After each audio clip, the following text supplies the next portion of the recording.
La France me dégoûte, la France me donne envie de vomir. Et désolé pour un peu l'intituler un peu dur de cette première vidéo, mais c'est de fait ce qui se passe aujourd'hui en France qui me pousse à faire cette série de vidéos. Je vais faire une série de vidéos qui va concerner deux points principaux. On va même en rajouter un troisième. L'antisémitisme, le conflit israélo-palestinien et l'immigration. Puisque, de fait, tout ce qui se passe en France, ce trio fait le trio. Voilà. Et donc, j'avais pas forcément envie de le faire, mais vu la tournure que prennent les choses, je pense qu'aujourd'hui, il est temps de dire tout haut ce que certains pensent tout bas et n'ont pas la force et le courage de faire, ou alors éventuellement de façon très courageuse, très anonyme, derrière leur écran et derrière leur ordinateur. C'est d'ailleurs la raison pour laquelle je vais faire toute une série, donc, entre guillemets, de podcasts, donc ils vont être sur YouTube. Si maintenant ça venait à sauter, vous inquiétez pas, je mettrai ça sur d'autres plateformes de façon à y avoir accès, parce que je pense que ce que je vais dire, ça va un peu piquer les yeux pour certains. Et je pense que je vais me faire traiter de tous les noms d'oiseaux, mais ça ne me dérange pas. Et de fait, contrairement aux manifestants pro-palestiniens très courageux en France, qui manifestent avec des masques, qu'on a l'impression qu'on est en période de confinement, moi je vais parler à visage découvert, parce que je n'ai pas honte de ce que je vais dire, et la situation en France m'afflige tellement que je pense qu'il était temps de mettre un peu les pieds dans le plat. Voilà. Donc je ne vais pas rentrer dans l'immédiat sur ce qui est la partie du conflit israélo-palestinien, mais maintenant, et sur le fait que les Français sont des ignares qui se lancent sur un sujet qui ne les concerne pas et qu'ils ne maîtrisent pas. Mais maintenant, je vais d'abord, en premier temps, parler d'antisémitisme sous-jacent depuis toujours. Et sur ça, je vais évoquer donc mes 20 premières années de vie en France, puisque je suis né en France, donc en 84, à Béziers, dans l'Hérault. Et j'ai grandi dans un petit village d'une 60aine d'habitants. Et je viens de parents qui sont... alors, mon père est enfant d'immigrés, mon père était né à Paris, puisque mon père n'est plus malheureusement aujourd'hui, n'est plus parmi nous. Mais mon père était né à Paris en 1930, de parents qui ont quitté la Pologne avant la Seconde Guerre mondiale. Donc mon père étant né en 1930, et la Seconde Guerre mondiale ayant commencé en 1939, avec l'invasion donc de la Pologne par les Russes, et les Allemands évidemment, puisqu'ils se sont partagés le truc. Je ne vais pas rentrer maintenant dans les cours d'histoire. Donc mon père et ma tante, donc sa sœur, pendant la Seconde Guerre mondiale, ont dû être cachés dans un village qui s'appelle Issoudun. Ils ont été cachés par une famille qui a été donc rémunérée pour les tenir cachés, autant que faire se peut, pendant la Seconde Guerre mondiale. Mon père est survivant de la Seconde Guerre mondiale. La famille de ma grand-mère, que je n'ai que très peu connue, a été entièrement déportée et tuée dans les camps, en dehors donc de ma grand-mère qui a survécu à la Shoah. Ma mère, de son côté, est née à Budapest en 1943, donc en plein Seconde Guerre mondiale, et a émigré avec sa famille en France en 1956, quand les Russes ont envahi donc la Hongrie. Voilà.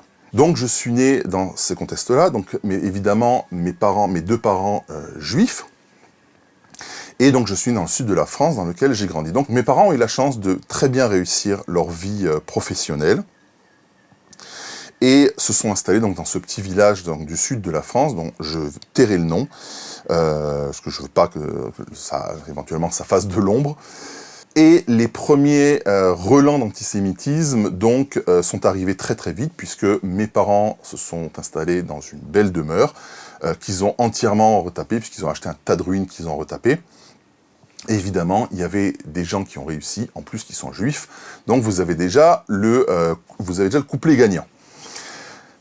Sur l'âge d'à peu près, je sais pas, peut-être de mes 8-10 ans, premier vrai coup d'antisémitisme avec un jeune qui était avec nous, donc qui était du village d'à côté, qui va voir mon frère, évidemment, à bien longue distance, et lui dit de façon très nette, sale juif, retourne dans ton pays.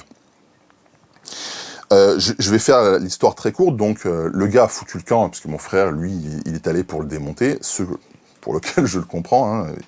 Donc mon frère devait avoir 19 ans à l'époque, et le gars s'est planqué, évidemment, donc très courageux comme beaucoup de Français, donc on est prêt à ouvrir sa gueule, mais par contre quand il faut assumer, on le fait pas.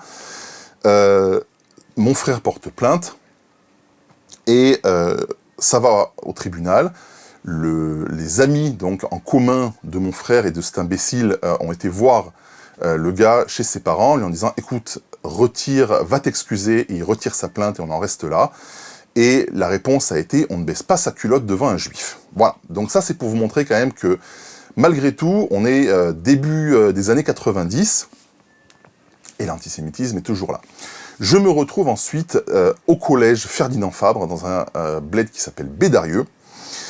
Et alors d'abord, ça commence qu'en classe de 5e, il y a un imbécile, un rugbyman. Alors je dis pas que les rugbyman sont des imbéciles, j'en ai connu pas mal qui sont restés de très bons amis. Et première réflexion, c'est que le gars m'attrape à l'entrée de l'école, donc je dois avoir 12 ans. Le gars doit en avoir déjà 16, et c'est un mec bien bâti, bien costaud. Et le gars vient me voir en disant « C'est vrai que t'es juif ?» Alors je lui fais « Bah oui ». Je l'ai jamais caché, mais je l'ai jamais affiché non plus. Il me fait « Ah, c'est con que Hitler, il a pas bien fini le travail ». L'année suivante, classe de 4e, je me fais balancer du lycée parce que je ne viens pas en cours le samedi. Et c'était l'année où commençaient à arriver en masse les voiles. Donc c'était pas le voile comme vraiment le truc intégral, je crois que ça s'appelle le niqab, le truc qu'aujourd'hui, il n'y a plus de problème, hein, dans la rue, il n'y a pas de souci. À l'époque, c'était le début des voiles. Et c'était l'année où le ministère de l'Éducation avait dit quelque chose du style « pas de signe distinctif de religion dans l'école, puisque l'école est laïque ». Alors, toutes les années où j'ai été dans ce lycée, parce que je n'ai pas été des années consécutives, j'avais la chance d'être ami, enfin mes parents connaissaient bien, pas le directeur, mais le principal de l'école, et qui chaque année, depuis l'époque déjà de mes frères et sœurs, créait une classe. Donc chaque année selon la classe, 5e, 4e, jusqu'au lycée, où il y avait... Cette classe n'avait pas cours le samedi, et en général on se retrouvait, donc mon frère, mes grands frères et mes grandes sœurs se retrouvaient dans cette classe de façon à arrondir les angles. Ça passait très bien. Cette année-là, le directeur de l'école a déclaré que c'était fini ça, et que donc plus de classes qui n'ont pas cours le samedi. Au bout de 3 samedis que je ne suis pas venu en cours, je me pointe donc le lundi matin au lycée, je rentre en cours, je me fais sortir par un pion de la classe, je me retrouve dans le bureau du directeur qui me demande de prendre mes affaires, qui appelle ma mère en disant « Vous venez chercher votre fils » et il est viré. Et je me suis retrouvé dans une école catholique, où finalement j'ai été très bien accepté, et il n'y a pas eu le moins de soucis, ça s'est très bien passé. Cette même année, on avait l'habitude de passer donc les week-ends, le Shabbat, à Béziers. C'était une habitude que j'appréciais peu, mais qui était là, et un jour, en revenant donc de la synagogue, on partait de la synagogue et on allait chez des amis, qui peut-être se reconnaîtront dans cette vidéo, et on a traversé une rue qu'on avait l'habitude de traverser, une rue que je fréquentais, puisque à l'époque, c'était l'époque des cartes Magic, et donc il y avait un magasin là-bas, donc j'y allais très souvent. Je ne portais pas de kippa, pas d'étoile de David, aucun signe qui permettait de dire que j'étais juif. On était avec un pote, on s'est fait tomber dessus à 7, on s'est fait tabasser. Je vous laisse imaginer par quel type de population. Évidemment, les sales juifs, ce qu'on peut imaginer qui va avec. Ça s'est fini que mon pote qui était avec moi, qui avait 1 an de plus que moi, était champion de je sais plus trop quoi de taekwondo. Il en a attrapé un sur les 7, il l'a démonté, et les autres ont tous foutu le camp. C'est marrant, hein, parce que ces gens-là, cette population, les jeunes comme on les appelle, on les appelait déjà comme ça à l'époque, hein, ceux qu'on retrouve dans nos très chères banlieues, dans les zones de... sécurité, je sais plus comment ça s'appelle, la ZSI, ou enfin je sais plus comment, on s'en fout, quoi, enfin machin. Ces gens-là, quand ils sont en face à face, alors là, ils écrasent. Par contre, quand ils sont en groupe, ils sont très courageux. Mais ça revient aussi à ce qui se passe ici, mais je le redévelopperai à l'occasion. Donc il en a attrapé un, il l'a déglingué, les autres ont vu qu'il risquait, il y avait un petit risque quand même, ils ont foutu le camp. On a été samedi soir, après Shabbat, on a été porté plainte à la police, et on m'a demandé d'essayer d'identifier les auteurs. Et on m'a dit qu'on allait m'apporter des photos, et ce que je pouvais éventuellement retrouver. Alors, juste pour vous donner l'idée, je me suis retrouvé avec un classeur qui devait faire peut-être 12-13 cm d'épaisseur, avec des photos, avec des blazes bien du nord de l'Afrique. Évidemment, je n'ai pas pu identifier donc nos agresseurs, et l'affaire a été classée sans suite. Je continue. On va dire que dans la façon générale, la fin du collège, ça s'est bien passé, le lycée aussi. Je rentre en 2003 en école d'audiovisuel à Montpellier. Et pour moi, il était déjà clair que c'était fini, que je me barrais, quoi. La France, pour moi, c'était fini. Et je me retrouve face à un bonhomme qui est corse. Et je me rappelle plus les termes exactement de ce qu'il m'a dit. Mais grosso modo, il m'a fait comprendre que j'étais encore une fois un colonisateur, un assassin, et ça c'était en 2004. Donc la dernière année avant que je quitte. Bon, c'était encore une fois un de ces gros cons qui ne connaît rien au pays, qui ne connaît rien à Israël, qui ne doit pas connaître la moindre date et le moindre élément. Donc qu'on ne vienne pas me dire qu'aujourd'hui, l'antisémitisme c'est nouveau, ça n'existait pas. Seulement, ça existait. Ça a toujours existé, ça a toujours été là, on a toujours fermé notre gueule. La communauté juive de France, quelle qu'elle soit, elle a toujours fermé sa gueule. Quand il y a eu l'affaire Halimi, on a fait une marche blanche, ça s'est arrêté là. Quand il y a eu l'affaire, je ne me rappelle plus, je crois que c'était aussi la vieille dame à Paris, en banlieue, qui a été tuée par son voisin, une vieille dame qui a été tuée par son voisin, et le gars a eu des circonstances atténuantes parce qu'il avait fumé, il était sous l'emprise de la drogue.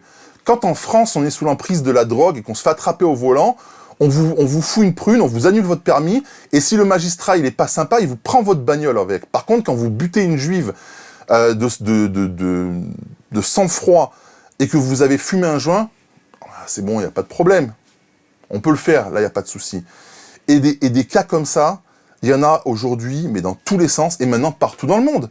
Ça veut dire quoi, ça? Aujourd'hui, maintenant, on interdit l'université à des gens parce qu'ils sont juifs. Attention, pas israéliens, pas pro-israéliens, pas anti-palestiniens, parce qu'ils sont juifs. Mais ça va où? Ça veut dire, c'est quoi? Et bientôt, il va y avoir, comme il y avait à l'époque du pogrom en 1936, ville propre sans juifs, mais où va le monde? Et où va la France? Et aujourd'hui, on ne condamne plus. Par contre, quand il y a un petit Naël, qui est un petit délinquant notoire, qui se fait tuer parce qu'il a essayé de foutre le flic à terre qui était sur son capot, ah mais alors là, la France se retourne, c'est des marches blanches, c'est le petit prince, non, comment il s'appelle? Le petit ange. Mais vous êtes dingue? Mais vous allez où? Mais vous êtes en train de vous démolir. Vous savez, il y a un truc qui différencie les Français et moi. C'est que les Français, vous êtes assis sur une bombe. Et cette bombe, elle fait tic-tac. Alors évidemment, c'est une image. Je ne dis pas que vous êtes vraiment assis sur une bombe. Mais vous êtes assis sur quelque chose qui va vous péter à la gueule. Et le truc fait tic-tac. Et le tic-tac, il va de plus en plus vite en ce moment. Mais avec tous les gens avec qui je parle aujourd'hui, vous refusez de le voir. Et ce qui vient de se passer avec le fait que la France, la grande France, avec M. Macron à sa tête, qui aujourd'hui dit qu'à la prochaine réunion de l'ONU, il va déclarer un État palestinien. Mais déjà, pour qui il se prend, ce mec-là? Mais vous savez pourquoi il fait ça? Parce qu'il faut bien les tenir, les 20% d'emmerdeurs qui sont en France. Il faut bien les tenir. Parce que si aujourd'hui, Macron, il déclare soutien à Israël, ben ces gens-là, ils vont se lever. Et qu'est-ce qu'ils vont faire? Ils vont faire ce qu'ils savent faire de mieux. Ils vont sortir dans la rue, ils vont dire wesh wesh, et ils vont aller défoncer des vitrines, brûler des voitures. Les Français, ils sont courageux. Free Palestine. Il n'y en a pas un qui est venu ici. Je vais même aller plus loin. Les gens avec qui j'ai eu la chance, pour certains, de discuter avec eux, parce que je ne suis pas tombé que sur des cons, je suis tombé aussi sur des gens qui, de fait, étaient en train de poster à longueur de journée des propos pro-palestiniens sur les réseaux sociaux, et après avoir discuté avec moi, ils ont compris qu'ils étaient dans l'erreur. Mais ces gens-là, y compris les gens avec qui j'ai pas réussi à discuter, parce qu'ils sont juste étroits d'esprit et refusent le dialogue, j'ai proposé à ces gens-là, je leur ai dit, venez ici, venez, je vous paye le billet d'avion, venez ici, ayez les couilles de venir en Israël, de voir le pays par vous-même, parce qu'on m'a traité d'apartheid, il y a des gens qui sont venus me voir en disant qu'on interdisait l'accès aux abris anti-bombes aux Arabes. Mais c'est quoi ça? Mais vous êtes qui pour affirmer ça? Vous n'êtes pas ici. Vous le voyez, pas le pays de l'intérieur.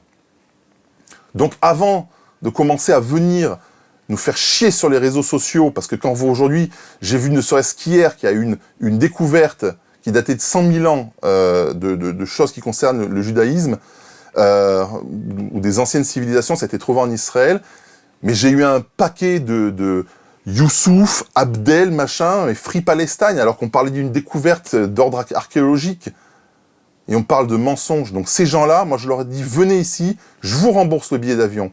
Je leur ai dit, vous savez combien ont accepté ma proposition? Zéro. Zéro. Il n'y en a pas eu un seul qui a eu les couilles de venir voir les choses par lui-même. Ces gens-là, on vous donne à manger du propos erroné. Je dis pas que tout est faux. Hein, et je dis pas surtout que ce qui se passe à Gaza me fait plaisir, loin de là. Je suis très triste et je suis le premier à vouloir faire que les choses s'arrêtent, que cette guerre s'arrête. Parce que non seulement cette guerre, elle aurait dû s'arrêter déjà il y a longtemps, mais en plus elle a des impacts socio-économiques qui sont très lourds que je développerai. Mais je vais finir sur ça, parce que je ne vais pas faire une vidéo qui va durer 50 ans. J'ai posé la question à je ne sais pas combien de personnes, je compte plus. Je leur ai posé une seule question, et on va finir sur ça. Et vous allez, avant d'écouter la réponse, vous allez quand même mettre dans les commentaires la réponse. J'ai posé, qu'est-ce qui ferait que la guerre avec Gaza s'arrête de façon immédiate? Une seule chose. Alors les réponses que j'ai obtenues étaient souvent identiques. Rendez les territoires que vous avez volés. On les a pas volés, et je développerai ça dans une prochaine vidéo. Libérer les prisonniers qui sont dans les prisons. Ce sont pas des prisonniers, ce sont pas des otages, ce sont des meurtriers. Ok?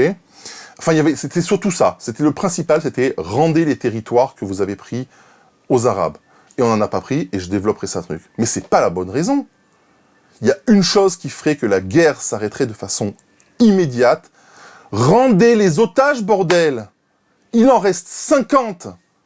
Vous foutez la pression pour qu'on nourrisse nos ennemis.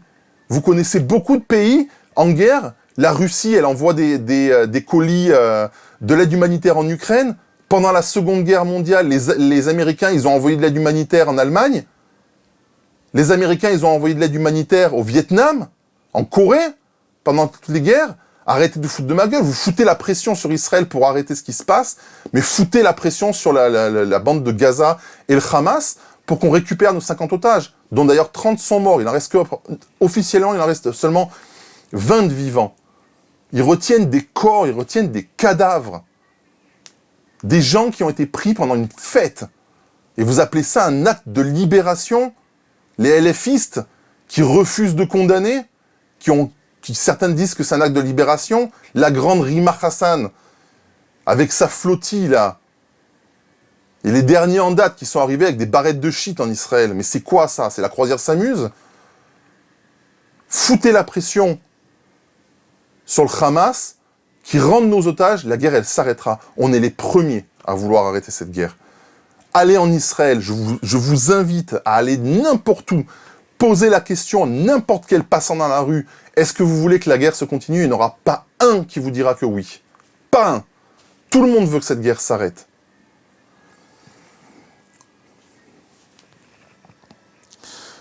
Je ne vais pas me mettre en boule tout de suite. Je garde ça pour les prochaines vidéos. Voilà. Ça, c'était mon ouverture. On va parler d'histoire. On va parler de conflits. On va parler de droit international. je m'appuierai évidemment sur des livres, sur des papiers de l'ONU. Hein. UN, c'est pas United Nations, c'est United Nothing. Ça sert à rien. Hein. D'ailleurs, on en parlera des Nations Unies qui aujourd'hui refusent de rentrer dans Gaza pour donner l'aide humanitaire qui est en train de pourrir. Voilà, avec des gens qui me disent « Ouais, il n'y a pas d'aide humanitaire ». Alors quand je leur envoie des photos de camions qui rentrent, ils me disent « Oui, mais il n'y a qu'un seul camion ». Voilà, mais c'est quoi ces réponses à quand? Bref, je vais arrêter là pour aujourd'hui. Pour résumer, l'antisémitisme, il n'a jamais disparu de France. La France est restée un pays assez antisémite. Seulement aujourd'hui, avec la population qui représente 20% quasiment de la France, et ce qui se passe maintenant, ça a donné une espèce de droit à l'antisémitisme. C'est devenu un phénomène de mode. C'est sympa de dire à quelqu'un « sale juif », des choses comme ça. Enfin, c'est pas une nouveauté. Plus 700% en 2023 ou 2024 de plaintes pour des choses, pour des propos antisémites. Alors, moi, la vérité, elle n'est pas ailleurs. Hein. C'est pas Mulder et Scully. La vérité, elle est juste en face de vos yeux. Il suffit juste d'accepter de la voir et de vouloir être suffisamment ouvert d'esprit pour se renseigner plutôt que de gober ce qu'on vous donne toute la journée sur les réseaux sociaux et les journaux télévisés qui sont pour la plupart à peine à gauche, quoi. C'est à peine orienté. Voilà. Je vous souhaite une excellente journée, soirée, ce que vous voulez, et on se voit la prochaine.